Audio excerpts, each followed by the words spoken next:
Госдума сегодня во втором основном чтении приняла важные поправки в закон по вопросам назначения и выплаты пенсий. В целом их поддержали 326 парламентариев, 59 были против, 1 воздержался. Впереди третье окончательное чтение. Оно назначено уже на завтра, 27 сентября. Важный момент. Единогласно депутаты поддержали президентские поправки. О них глава государства говорил россиянам в специальном телеобращении. В частности, они касаются возраста выхода на пенсию для женщин в 60 лет вместо изначальных 63.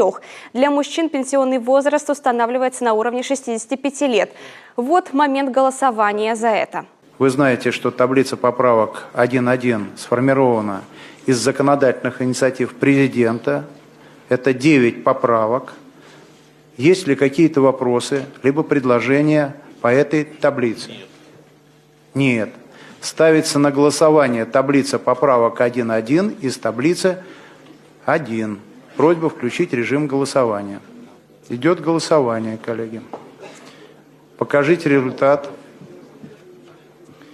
Уважаемые коллеги, давайте поздравим.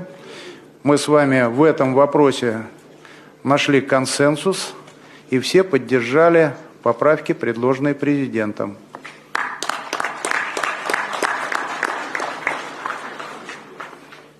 Есть то, что нас объединяет.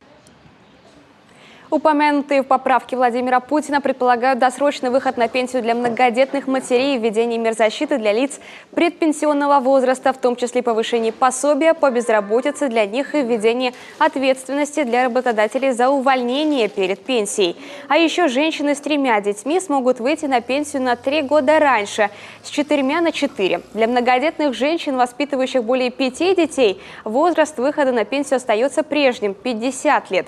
Льготы по налогам, оплате услуг ЖКХ и транспорта в будущем будут предоставляться людям предпенсионного возраста. За необоснованный отказ или необоснованное увольнение таких граждан работодателям будет грозить штраф до 200 тысяч рублей, либо обязательные работы на срок до 360 часов.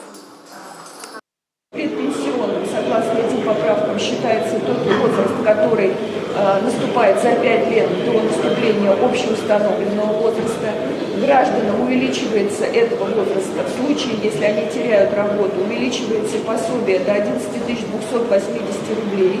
Это пособие эквивалентно минимального размера оплаты труда и, соответственно, прожиточному минимуму трудоспособного населения. И поправками же президент устанавливается период выплаты такого пособия в 12 месяцев. Одновременно хочу сказать, что увеличивается пособие и для обычных работающих граждан, которые потеряли работу. И его минимальный размер с 850 до 1500, и его максимальный размер с 4900 до 8000 рублей.